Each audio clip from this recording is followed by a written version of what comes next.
దాదాపు ఒక నెల రోజుల తర్వాత మళ్ళీ జగన్మోహన్ రెడ్డి గారు ప్రెస్ మీట్ పెట్టారు.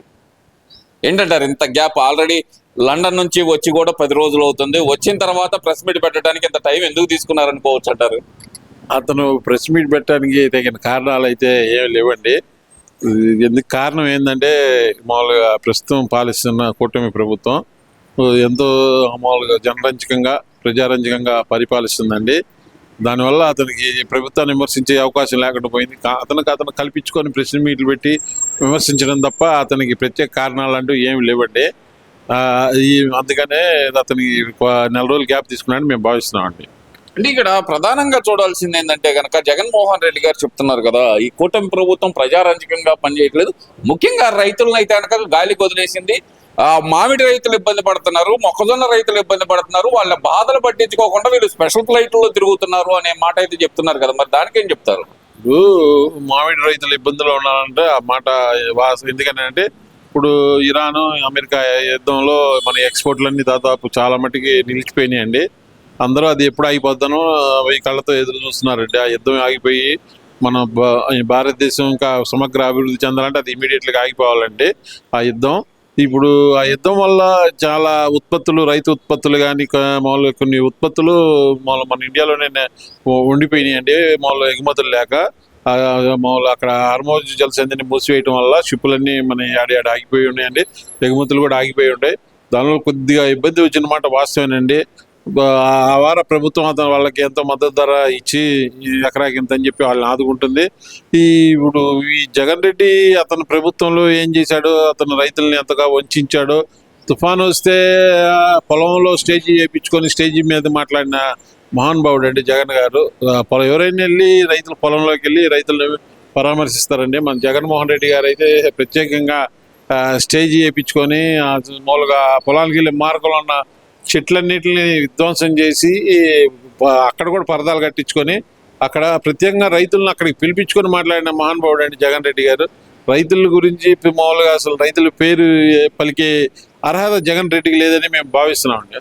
అంటే ఇక్కడ ప్రధానంగా చూస్తే కనుక ప్రభుత్వాన్ని టార్గెట్ చేసే విధంగా, అసలు ప్రభుత్వం పనితీరే బాగలేదు అనే విధంగా ఆయన పదే పదే మాట్లాడటాన్ని అసలు ఎలా చూడాలంటారు? ఇప్పుడు ప్రభుత్వం పనితీరు బాగలేదు లేదా ప్రతిపక్షం పనితీరు బాగలేదు జనాలు అన్ని గమనిస్తానే ఉండారండి. ఇప్పుడు ప్రభుత్వం తన పని తాను ఎంతో సజావుగా సాగించుకుంటుందండి. ఇప్పుడు ఎన్నో పరిశ్రమలు తీసుకొస్తుంది. మొన్న రాయల్ ఎన్ఫీల్డ్ వచ్చింది, మొన్న 5th జనరేషన్ ఫైటర్ జెట్లు అనంతపురంలో ప్లాంట్ పెట్టబోతున్నారు. ఇప్పుడు ఇవాళ రీసెంట్గా కడపలో కూడా మామూలుగా 2,500 కోట్లతో సోలార్ గ్రీన్ ఎనర్జీ మామూలు ప్లాంట్ లోకేష్ గారు ప్రారంభించబోతున్నారండి. ఇప్పుడు వెనకబడిన రాయలసీమ ప్రాంతానికి ఎన్నో మామూలు ఉత్పత్తి మామూలు పరిశ్రమలు తీసుకొచ్చి అక్కడ డెవలప్మెంట్ చేస్తున్నారండి. అది మళ్ళీ రాయలసీమని మామూలు ఎంతో అభివృద్ధి చెందాలని అనేక పరిశ్రమలు తీసుకొస్తున్నారండి. ఇటు ఉత్తరాంధ్రకు సంబంధించి ఐటీ టెక్నాలజీస్ ఇలాంటివన్నీ మనం శంకుస్థాపనలు కూడా జరుపుకున్నాము. రీసెంట్గా వచ్చే నెలలోనే ఇంటర్నేషనల్ ఎయిర్పోర్ట్ కూడా ఓపెన్ కాబోతుందండి. ఇది ఉత్తరాంధ్ర అభివృద్ధి ఎంతగానో అభివృద్ధి చెందుతుందని మేము భావిస్తున్నాము. ఇంకా అలాంటి పరిశ్రమలు మొన్న రైల్వే జోన్ కూడా మనం ఓపెన్ చేసుకోవడం జరిగింది ఉత్తరాంధ్రలో. అది మన ఆంధ్ర రాష్ట్ర కళ మొన్న నెరవేరిందంటే ప్రత్యేక రైల్వే జోన్. ఇప్పుడు ఇలాంటివన్నీ ఒక్కొక్కటి చేసుకుంటా కేంద్ర ప్రభుత్వం సత్సంబంధాలు ఏర్పాటు చేసుకొని అన్ని పరిశ్రమలు ఏర్పాటు చేయటం, అలా చేసుకుంటూ ఒక్కొక్కటి రైతులకు కూడా వాళ్ళకి తగిన ప్రాధాన్యత ఇస్తూ వాళ్ళకి సబ్సిడీలు ఇస్తూ రైతులు మొన్న కూడా మత్స్యకారులకి 20,000 కానుక ఇవ్వడం జరిగిందండి.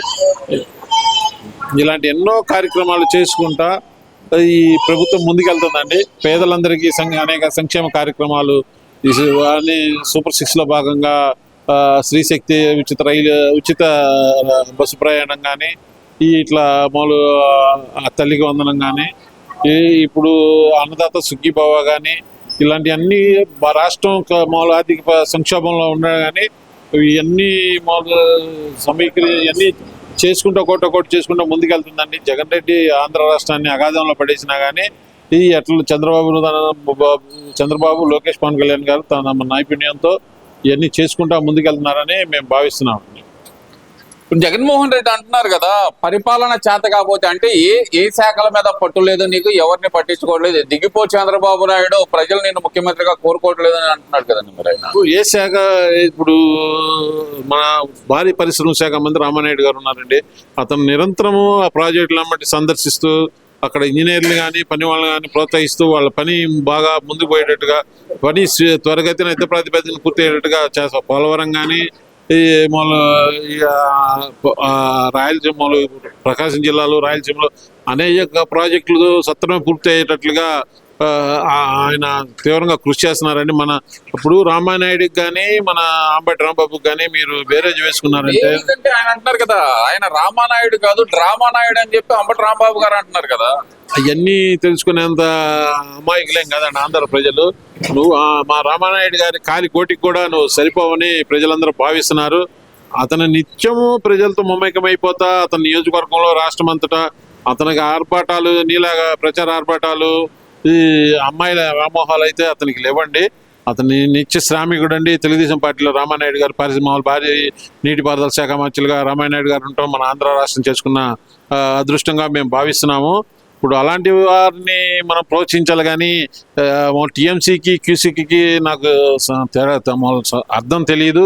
అసలు ప్రాజెక్ట్ ఎలా కడుతున్నారు, దాని డిజైన్ ఏందో నాకు తెలియదు అనే వ్యక్తిని జగన్ రెడ్డి నీటిపారుదల శాఖ పెట్టి 2.5 ఏళ్ళు అతనికి అప్పచెప్పాడండి. ఇప్పుడు ఏంటంటే కనకపు సింహాసనం సునకొండ కూర్చొని పెట్టిన చందాన్ని తయారైందండి. వైసీపీలో అసలు ఏ శాఖ ఏ మంత్రికి కూడా మంత్రులకే తెలియని మామూలు పరిస్థితి నెలకొందండి. అప్పుడు అంతా సకల శాఖ మంత్రి వర్యులు అంతా సజ్జల గారు అన్ని పోర్టుఫోలియోలను సమీక్షించి అతనే నడిపించేవాళ్ళండి. జగన్ రెడ్డి తన నివాసంలో విశ్రాంతి తీసుకుంటే మొత్తం అతనే సమీక్షించి అతనే ప్రభుత్వాన్ని నడిపిన దాఖలాలు ఆంధ్ర ప్రభుత్వం అంతా చూసింది కాబట్టి వాళ్ళని 151 నుంచి 11 కూర్చోబెట్టారని మేము భావిస్తున్నామండి. ఇక్కడ ముఖ్యంగా చూస్తే కనుక ఇదే అంబటి రాంబాబు గారు మాట్లాడుతూ లోకేష్ కాదు లవ్ క్యాష్ నాకు హరికృష్ణ చెప్పారంటూ ఆయన చేస్తున్న వ్యాఖ్యలను ఎలా చూడాలంటారు?